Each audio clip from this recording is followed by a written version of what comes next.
नमस्कार, मैं हूं आकाश और आप देख रहे हैं न्यूज़ व्यू। लगातार हम खबरों में बने हुए हैं और चुनावी सरगर्मियों के बीच बात कर रहे हैं। अभी हमारे साथ हैं दिल्ली के वरिष्ठ नेता नीरज तिवारी जी, जो जेजे से सेल के प्रभारी हैं दिल्ली में और पूरा ओवरऑल ये समाज सेवा से भी जुड़े हुए हैं। ये इन दिनों सिवान में हैं और सिवान में लगातार चुनाव तक कैंपेनिंग करेंगे। यहाँ अपनी पार्टी के साथ जुड़कर उन्हें सपोर्ट करेंगे। किन किन मुद्दों पे ये काम करेंगे, इन सारे मुद्दों पे आज बात करेंगे। फिलहाल हम नीरज तिवारी जी का अपने चैनल में स्वागत करते हैं और इनसे सीधे तौर पे जानना चाहते हैं कि सिवान में एकाएक आपका आगमन हुआ, क्या खास वजह?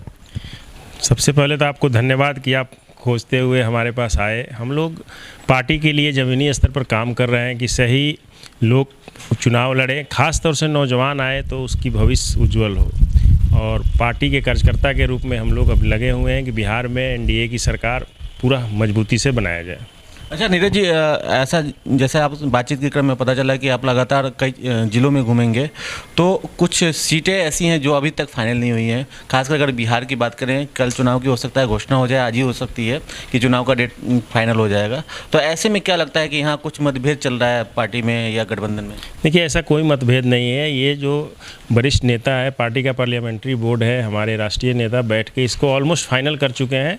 हो सकता है एक आध सीट पर ऐसा हो तो बैठ के कल तक सब फाइनल हो जाएगा और चुनाव में मजबूती के साथ एनडीए, जदयू और लोजपा एक साथ लड़ेगा और एक है और सरकार बनेगी। इसमें कहीं से कोई शंका की बात नहीं है। अच्छा, आपके पार्टी में जो लोजपा की अगर बात करें तो वो लड़का लगातार हुड़की दे रहा है पार्टियों को कि अगर सीट में उनके साथ बेईमानी की जाती है तो वो उन सीटों पे ज़्यादा लड़ेंगे जिन सीटों पे जदयू लड़ रहा है। तो ऐसा तो नहीं है कि बीजेपी इनके साथ मिलकर ऐसा कुछ कर रही है? ऐसा कोई बात नहीं है।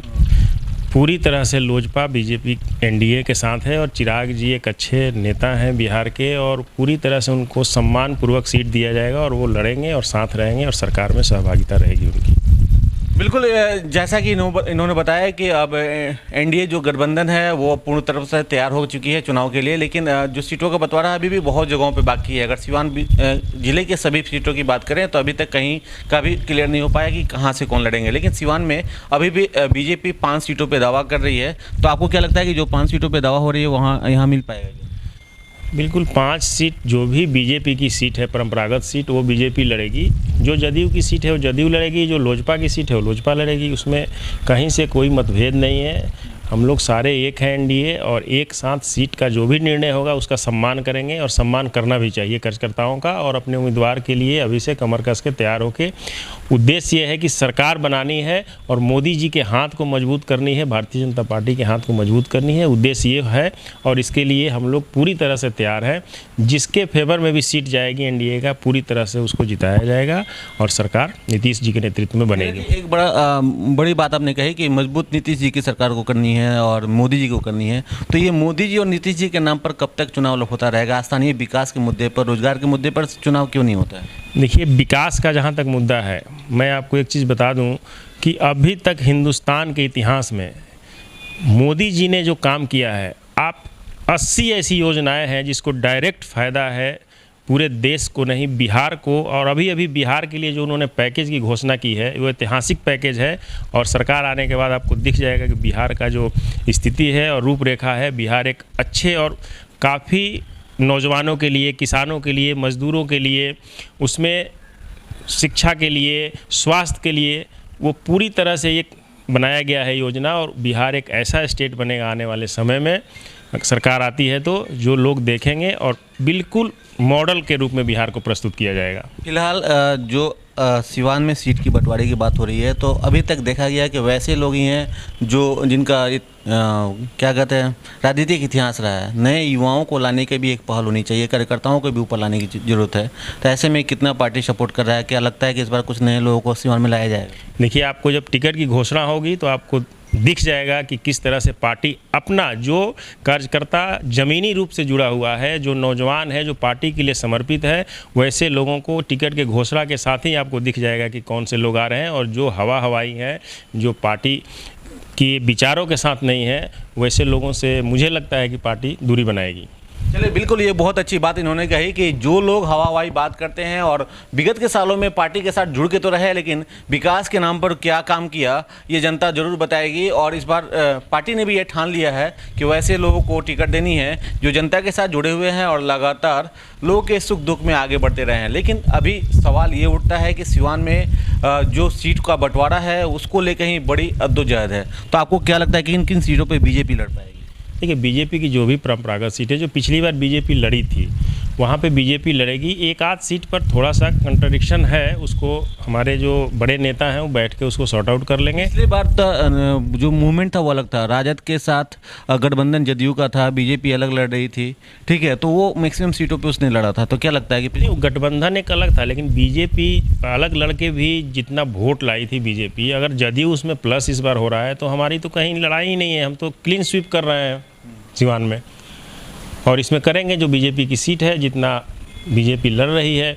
उसके अलावा जो जदयू का सीट है उस पर जदयू लड़ रही है, लोजपा के सीट पर लोजपा का अपना उम्मीदवार रहेंगे। लेकिन हम लोग मिल के लड़ेंगे, एक दूसरे को मदद करेंगे। और यही मेरा आग्रह है सारे कार्यकर्ताओं से कि पूरी एकजुटता के साथ जो भी उम्मीदवार आए एनडीए का उसके लिए काम करें, आपसी मतभेद से दूर होकर पार्टी के लिए और संगठन के लिए और इस प्रदेश के विकास के लिए काम करें।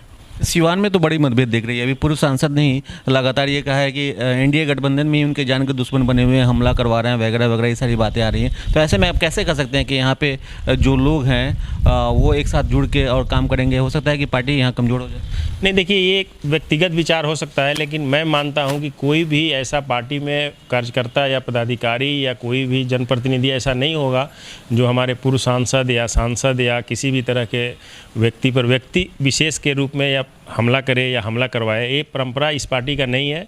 अगर वो बोलते हैं तो हमारे समय से ये उचित बात नहीं है। देखिए, कुछ सीटें हैं जिस पर हम चर्चा करना चाहते हैं। पहला सीट है जो सिवान सीट है। सिवान में क्या लगता है कि नए लोगों को लाया जाएगा या फिर पुराने को रिन्यूअल किया जाएगा? देखिए, ये संगठन का विषय है और संगठन जो भी तय करेगा उस पर पार्टी के लोग एकत्र होकर उसको जिताएंगे, उम्मीदवार जो भी आएगा। लेकिन ये ज़रूर है कि पार्टी निर्णय बिल्कुल सोच समझ के और निष्पक्ष रूप से करेगी, ये तय है। दूसरा सीट आपका जो है बहुत हॉट सीट माना जाता है वो है रघुनाथपुर, जहाँ से बीजेपी लड़ती रही है। गठबंधन में नहीं लड़ पाई थी, पिछले साल गठबंधन कुछ अलग था, तो उस सीट के बारे में बताइए। देखिए, रघुनाथपुर बीजेपी की सीट है, बीजेपी रघुनाथपुर से लड़ेगी। अच्छा, तीसरी सीट अगर हम बात करें तो जीरा देवी पूर्व में 5 साल पूर्व वहाँ पे विधायक थी बीजेपी की ही, लेकिन हाँ आशा पाठक थी, अभी जदयू को दे दिया गया। तो क्या लगता है कि जदयू को वहाँ मिलेगा या फिर कुछ और? देखिए, जदयू के वहाँ वर्तमान विधायक हैं तो उनका दावा बनता है, वहाँ पर वर्तमान विधायक जदयू का है, उनका दावा बनता है और हो सकता है कि वो जदयू की सीट जाए। दरौली सीट पर जो देखिए जो विनिंग कैंडिडेट हैं हमारे समय से वो सीट उन लोगों के पास रहेगी, जिस दल के पास भी है वो रहना चाहिए। तो वहाँ तो बिनिंग के नहीं है, वहाँ पे माले का है। माले के अलावा दरौली सीट तो भाजपा लड़ी है शुरू से, भाजपा की पोजीशन वहाँ रही है, तो दरौली सीट पर भाजपा का दावा बनता है। गोड़ियाकोट एक सीट बचती है जो बीजेपी लड़ चुकी है, लेकिन वो भी हार चुकी है, राजद की वहाँ पे सीट। बीजेपी वहाँ सेकंड पे रही थी गोरियाकोठी में और मात्र हमको लगता है 6-7 हज़ार वोटों से बीजेपी हारी थी, तो बीजेपी की सीट रहेगी। ये 4 सीटों पे तो मैंने चर्चा की, आपने कहा कि 5 सीटों पे यहाँ पे दावेदारी है। 5वां सीट कौन सा है? 5वां सीट चर्चा चल रही है अभी, कोई भी ऐसा सीट फेरबदल करके और लिया जा सकता है जो बीजेपी के लिए मजबूत हो। ये ऊपर के नेता लोग तय कर रहे हैं, 1-2 दिन में तय हो जाएगा और बीजेपी लड़ेगी। क्या वो लोजपा को जाएगा या फिर बीजेपी लड़ेगी? देखिए, लोजपा की जो दावा है यहाँ पर, लोजपा का 1 सीट का दावा है, लेकिन वो बड़े नेता जो भी निर्णय लेंगे उनके साथ सारे संगठन के लोग रहेंगे। ये संगठनात्मक विषय है, इसमें हमको बहुत ज़्यादा मतलब बोलने का हक भी नहीं है। चलिए, पूरे चुनाव तक आप कैंपेनिंग कर रहे हैं तो सिर्फ सिवान जिले में ही होंगे या और कहीं कहीं जाने? नहीं, मैं मोतिहारी, गोपालगंज, बेतिया, महाराजगंज और सहरसा, इन जगहों पर मुझे जाना है। बिल्कुल, तो ये नीरज तिवारी हैं जिन्होंने बताया कि इस चुनाव में किस तरह से बंटवारे होंगे और कैसे लोगों को इस बार आना चाहिए। तो ये एक निश्चित रूप से एक उन लोगों के लिए दिशा निर्देश है, उन लोगों के लिए एक नोटिफिकेशन भी है कि जो लोग अच्छा काम करेंगे तो कार्यकर्ता भी आ सकते हैं फ्रंट लाइन पे और उन्हें भी टिकट मिल सकता है। तो अब देखना ये होगा कि पार्टी किसके नाम पर फैसला लेती है और सिवान के जो 8 विधानसभा हैं उन्हें किसे अपना उम्मीदवार बनाती है। फिलहाल जनता ही ये तय करेगी कि जिसे पार्टी उम्मीदवार बना रही है उसे अपना सरताज बनाती है कि नहीं। कैमरा पर्सन आशीष के साथ आकाश, न्यूज़ व्यूज।